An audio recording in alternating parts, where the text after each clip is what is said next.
ગુજરાત રાજ્યના લાખો આંગણવાડી બહેનો તથા હજારો આશા વર્કર બહેનો કર્મચારીઓ સંગઠન દ્વારા તેમના માનદ વેતન વધારાને લઈને મહત્વના સમાચાર સામે આવ્યા છે.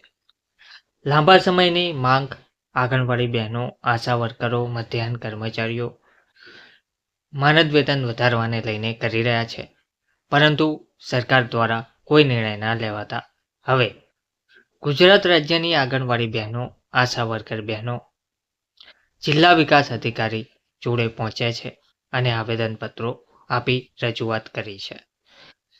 નમસ્કાર મિત્રો, સ્વાગત છે તમારું અમારી યુટ્યુબ ચેનલમાં. મિત્રો, ગુજરાત રાજ્યની આંગણવાડી કર્મચારી સંગઠન દ્વારા રેલી યોજવામાં આવી હતી, જેમાં કલેક્ટર કચેરી અને જિલ્લા વિકાસ અધિકારીને આવેદનપત્ર આપી રજૂઆત કરાઈ હતી. ગુજરાત આંગણવાડી કર્મચારી સંગઠન દ્વારા આણંદ ખાતે એક રેલી યોજીને કલેક્ટર કચેરી તથા જિલ્લા વિકાસ અધિકારીને આવેદનપત્ર આપવામાં આવ્યું હતું, જેમાં મોટી સંખ્યામાં વર્કર તથા હેલ્પર બહેનો જોડાયા હતા. ગુજરાત આંગણવાડી કર્મચારી સંગઠનના મહામંત્રી કૈલાસબેન રોહિતની આગેવાની હેઠળ અપાયેલા આવેદનપત્રમાં જણાવ્યા મુજબ આંગણવાડી બહેનો છેલ્લા અનેક વર્ષોથી બાળપોષણ, આરોગ્ય સેવાઓ, રસીકરણ, પોષણ ટ્રેકિંગ સર્વેક્ષણ, સરકારની વિવિધ યોજનાઓનો અમલ જેવા અત્યંત મહત્વપૂર્ણ કાર્ય તદ્દન ઓછા વેતનમાં અને ભારે કામના બોજ સાથે કરી રહ્યા છે. છતાં વેતન આજના મોંઘવારીના પ્રમાણમાં અત્યંત અપૂરતું છે. તાજેતરમાં જ સરકાર દ્વારા ઓનલાઈન કામગીરીમાં સતત વધારો કરવામાં આવ્યો છે. પોષણ tracker application, reporting data entry, photo upload, FRH system, OTP system, રોજિંદી ઓનલાઈન વધતી જતી કામગીરીને કારણે પોતાના અંગત મોબાઈલ પણ હવે ચાલતા નથી.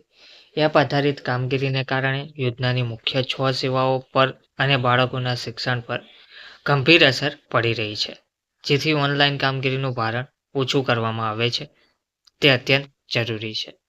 આ પરિસ્થિતિને ધ્યાનમાં લઈ નીચે મુજબની માંગણીઓ પર તાત્કાલિક સકારાત્મક નિર્ણય લેવાય તેવી વિનંતી કરવામાં આવી છે. આંગણવાડી કર્મચારીઓ સરકારી પાયાની કલ્યાણકારી યોજનાઓના આધારસ્તંભ છે. તેમનું જીવન સ્તર સુધારવું અને કાર્ય પરિસ્થિતિને સુદૃઢ બનાવવી રાજ્ય સરકારની મહત્વપૂર્ણ જવાબદારી છે. તેમજ અમારી ન્યાયસંગત માંગણીઓ પર સહાનુભૂતિપૂર્વક વિચાર કરી યોગ્ય અને તાત્કાલિક નિર્ણય લેવાય તેવી આશા છે, તેવું આંગણવાડી બહેનો દ્વારા જણાવવામાં આવ્યું હતું. આંગણવાડી કર્મચારીઓ દ્વારા કહ્યું હતું, ખાસ કરીને 2022માં આપેલી કોર કમિટી સાથે થયેલ બેઠકના સમાધાન પછી ઘણીવાર લેખિત રજૂઆત અને આંદોલન કર્યા પછી પણ એક પણ બેઠક રાજ્ય સરકાર દ્વારા તેમજ મહિલા બાળ વિકાસ વિભાગ દ્વારા કરવામાં આવેલ નથી. આંગણવાડી વર્કરોમાં અત્યંત રોષ વ્યાપેલો છે, તો આ આવેદનપત્ર દ્વારા આપની કક્ષાએ તાત્કાલિક સંગઠન સાથે બેઠક યોજી યોગ્ય નિર્ણય કરવા આગ્રહ કર્યો છે. બીજું જે છે HBYC કામગીરી બંધ કરવાની ચીમકી જે આશા વર્કરો બહેનો દ્વારા આપવામાં આવી છે. જે થરાદમાં આશા વર્કરોમાં ઓનલાઈન ડેટા એન્ટ્રી બાબતે આક્રોશ જોવા મળી રહ્યો છે. આંગણવાડી સિવાય હવે આશા વર્કર બહેનો પણ રોષે ભરાયેલા છે. તેમને પણ વિવિધ માંગણીઓને લઈને આંદોલનનો માર્ગ અપનાવ્યો છે. તો થરાદ વિસ્તારમાં આશા વર્કર બહેનો દ્વારા કલેક્ટર કચેરી ખાતે એકત્રિત થઈને આરોગ્ય વિભાગ દ્વારા આશા વર્કરોને ઓનલાઈન ડેટા એન્ટ્રીની કામગીરી સોંપવાના આદેશ સામે જોરદાર વિરોધ પ્રદર્શન કર્યું હતું.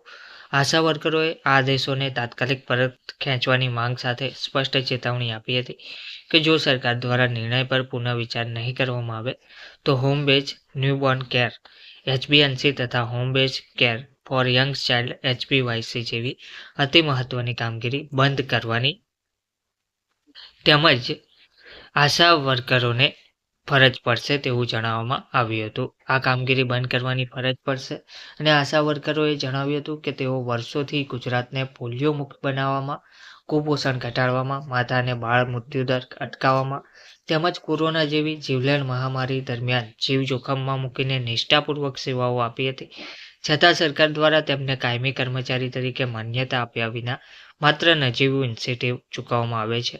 આરોગ્ય વિભાગનો મોટાભાગનો બોજ આશા વર્કરો પર નાખવામાં આવી રહ્યો છે, જેથી તેમના પારિવારિક અને સામાજિક જીવન પર પણ ગંભીર અસર પડી રહી છે.